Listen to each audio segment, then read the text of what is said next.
Let us know when we're live. We're live! Woo! Hey guys, what's up? I'm Nina. And I'm Randa. And we are the authors of The Clear Skin Diet. This is our book. You might want to turn your phone on silent. Today we are doing a Q&A that questions you guys asked us on Instagram. So we're going to be answering your questions all about the book and some diet advice, Skincare, health, beauty, all that good stuff. Yes. So yeah, let's get into it. Just get right into it. This is our first live stream, kind of, I think. On Facebook, yeah. Okay, how is your skin not so dry? Do you want to answer? Sure. Okay, so we do sometimes get dry skin, especially we're in the valley. It gets really windy, so we just use an oil-free moisturizer. We make sure it's non-comedogenic. And you can find oil-free moisturizers at the drugstore, Whole Foods, all around. Obviously, find what works for you. If you want to get a more natural one, you can find a more natural one. But just make sure that it is oil-free because moisturizer can contribute to even more acne without you even realizing it. Yeah, even essential oils. Next question. Okay. How did you get your skin clear? That's a loaded question. We answer all of those questions in the book, but yeah, we changed our diet. We tried everything from creams to facials, visits to the dermatologist. And none of it worked. Nothing worked until we changed our diet. And basically, we cover all of it in the book, but we got rid of overt fats like peanut butter, soy, avocado, nuts. Higher fat foods. We still eat amounts of fats, obviously. Right, but by getting rid of it, it just got rid of our acne. As simple as that. And we cover every food that we eat. We have tons of recipes in this book, and we talk about more in depth about the food. Yes. Okay. They're tasty. How did you get rid of your scarring? Okay, well actually we had been on antibiotics with the acne, so it was one of those things where we'd get really bad acne and then it would go away. So luckily we didn't get the indentation, scarring, we just had a lot of hyperpigmentation. It's harder to heal the scars when you've had the acne for longer periods because it's of time. Like deep in your skin, you kind of get some holes or pockets in your skin. But for us, we just by eating the diet and not getting any new acne, our skin slowly but surely the hyperpigmentation went away, and it took around 6 months. Right, because there's obviously going to be a lot of redness on your face that isn't actually pimples, it's just hyperpigmentation, and you just kind of got to give it time. And we also discuss in the book for people who've had acne for much longer, who do have indentations, specific things that are maybe more extreme, not extreme, but... And it also depends on how much money you want to spend, but there is chemical peels, microdermabrasion, where basically there's some that have needles that pierce your skin. Take off a layer of your face. And it rejuvenates it. We go more in depth about that in the book if you want to learn more about that as well. Right. Yeah, but for us, just clearing up our diet was enough, not having any new acne, and then the scarring went away. Number one is you got to stop your acne. I think a lot of people are like, oh, I need to get it. I remember when we had really bad acne, we were like, oh, we just need a peel. That'll get rid of everything underneath and we'll never get a pimple again. But if the acne keeps coming back, you still have scarring to deal with. Then you're getting these peels that are peeling off your face and you're getting a bunch of new pimples. So number one thing is you got to stop the pimples from coming. I will say we did try for maybe a month or two Retin-A, like a low dose of it from our dermatologist, but it was wasn't what cleared up our scars mainly. Okay, so next question. I think the main thing that just can help with scarring and healing your body, and healing your face in general, is just vegetables. That's totally number one. You gotta eat lots of vegetables. Yes. So, what percentage of fat do you recommend for daily macros? Also, how do you deal with cystic pimples during breakouts and get rid of them faster? Okay. So we actually don't keep track of our daily macros, but you're gonna get all the fat you need with oats and potatoes. We don't eat a no-fat diet. It's just a low-fat. So, but I would say it's usually around 80-10-10. It's usually around 10% fat. But we like to say don't worry about that. Just stick to eating the food and you're going to naturally get the right macros and the correct ratio. You don't need a calculator and you don't need an app to keep track of it. Okay. Just eat till you're satisfied. Okay. So please do a Spanish version. Wait, they said, how do you deal with cystic pimples during a breakout to get rid of them faster? How can we answer that? When we had, the main thing was when we changed our diet, that made the swelling go down, and that gets rid of cystic pimples. But also when we had cystic pimples, we weren't afraid to use makeup at the time. Don't feel ashamed if you want to cover them up. Just make sure it's oil-free, non-comedogenic. I think a lot of people feel shame, like, oh, I feel fake for wanting to cover up a pimple. No, you're not fake. If you want to covering up your pimple makes you feel better, don't feel bad about it. And also that stress of not worrying about what you look like can also help you not get more acne. Sometimes the stress of just, oh, my face is so broken out can give you even more acne. So if it makes you feel less stressed to cover it up, don't feel ashamed in that. Okay. Please do a Spanish version so my family can also do the diet with me. Love you. Oh, that would be awesome. We love you. And yes, hopefully one day there will be a Spanish version. Podemos hablar español poquito. Someone says products for frizz/damaged hair. Okay, well, we do want to add for our hair, we use all oil-free products because even so, when you're washing your hair, when you're washing your hair, it gets on your body and your face, and also your hair can touch your face, and if there's some oil in the products, it could irritate. So keep it oil-free, and that's what we do for our hair. Well, and I think the way that to keep it not damaged and frizzed is to stop using styling it. If people are straightening their hair every day, if they're curling it, if they have straight hair and they're curling it every day, or they have curly hair and they're straightening it every day, the heat is gonna fry it off. So try to touch your hair. Try to do as minimal to your hair as possible. Yeah. This one. What skincare regimen did you use? Okay, well, our skincare has changed over time. In the beginning, we were using a lot of products by Raya, and now we just use an oil-free cleanser, non-comedogenic, and for sensitive skin. We did realize that after a year after changing our diet, oil. I actually products. changed my skincare. I was just like, oh, I'll use this one. We were abroad. I went on a trip and I didn't realize that it had oil in it, and my skin started breaking out again. Obviously not as bad, but I realized there was a correlation even between the oil and your skincare. You were like, I don't get it. I'm eating sweet potatoes. I'm eating so perfect. Why is this happening? Starting to break out? But I realized there's oil in the face wash. We thought it was just because we were abroad in a different area. Maybe there's more pollution, but no, it's because she changed her face wash to one that did not agree with her face. What's the next question? I think the best face wash to use is something that people with eczema or psoriasis can use because it's usually simpler ingredients for sensitive skin. So our face wash is okay for eczema. So maybe look up something like that. Where do you get your omega-3s if you don't eat flax? Okay, well, we do not worry about our omega-3s. When you're eating the way we do, the low-fat, plant-based diet, you're still getting some fats in your diet, and it's just the right amount that you need, so you don't need to worry about this. A lot of people, a lot of people think, oh, I need to take this supplement, I need to do that, I need to do this, because they're like worried it's kind of implemented in people at a young age, and you don't need to do that. Yeah. So, besides your faces, did you notice any difference in the appearance of scars or stretch marks? What about the softness/hydration? Does it feel different?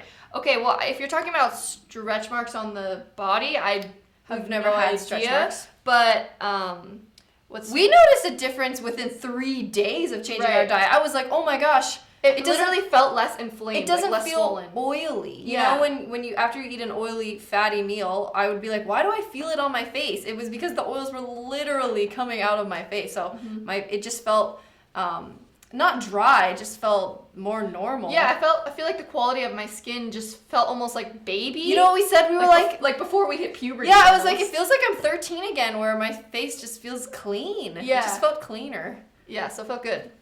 Next question. What do you think of people not being able to clear their skin through this diet? What advice and or suggestions would you give for that? Everyone's skin is so different, and what could help one person could be worse for the other. Would love to hear your thoughts on this. Okay, well, the first thing I would ask for someone that it's not working for is, are you actually doing the diet? We actually had someone in our pilot study who said, oh, I've tried this diet, it doesn't work. And I was like, oh, okay. So I started asking them more questions, and I find out that they're eating oil, they're eating out. And I'm like, okay, well, you're not actually eating the diet. And then when they went on the program, they saw results. So I said, what does your skincare look like? Is your skincare oil-free? They're like, absolutely, it's oil-free. I was like, okay, could I see the ingredients? So I look it up, and I'm like, the first 3 ingredients, coconut oil, essential oil. I'm like, well, there's a bunch of oil in this, so you gotta actually try it before you can say it doesn't work. Because I would say it does work for everyone that we did, it worked for. And also, some people had really fast results. They could see it in like a week or a week and a half. Some people it took 6 weeks. So you have to give it enough time. Like, you can't just try. It's like working out. You can't just be like, I worked out for a week. Why am I not in slicker? shape? It's like, well, you have to put in the work, give it time to actually see the results. Well, even with something like Accutane, the dermatologist says, like, it's not going to work right away. Give it at least 4 months. Sometimes 6 months. Imagine if you gave your healthy diet 4 months, then you could really see the results. Yeah. But also for people that it doesn't work for, if it still doesn't and you've really put in the work, there is this diet, and we talk about this in the book, the Elimination diet, and we go into more greater detail, but basically you can figure out what your trigger foods are. It's not a diet that you want to stay on forever, the Long-term. Elimination diet, but you can, by eliminating things and then adding things back into your diet, we say exactly how to do it in the book. You can figure out, okay, this food is a trigger food, this makes me break out, and you'll know what is causing the inflammation on your face. Yes. Okay. How are you guys experts? Dermatologists? Okay, so no, we are not dermatologists. No, we are experts. Okay, we're experts. We're not dermatologists. There we go. But we're experts because we've went through it. We've lived it. We actually had horrible acne, cleared it. We've also helped thousands of other people clear their acne as well. Well, and we even ran a pilot study where we got a doctor to look at the people's skin and count the pimples exactly. There's also a foreword by Dr. John McDougall. Wait, I didn't get to finish my thought. Okay, I was going to say, we actually had a doctor go over everything in the book. No, I was going to say we had a doctor in our pilot study that that followed the sorry, how do I put this? I'm tired. You That's take why it away. I was taking over for you because you're okay. But basically, we had a doctor go over everything in the book. Everything is approved and it's medically sound. We wanted to make sure that it's healthy for everyone, and it is.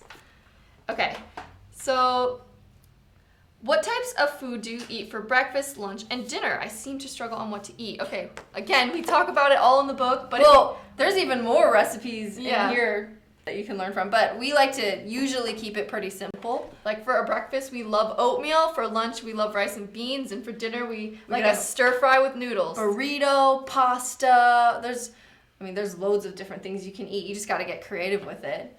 What's another thing that people could like? Well, I just said a sample day. Oatmeal, beans, rice. Sandwiches. That's what we eat. And lots of veggies.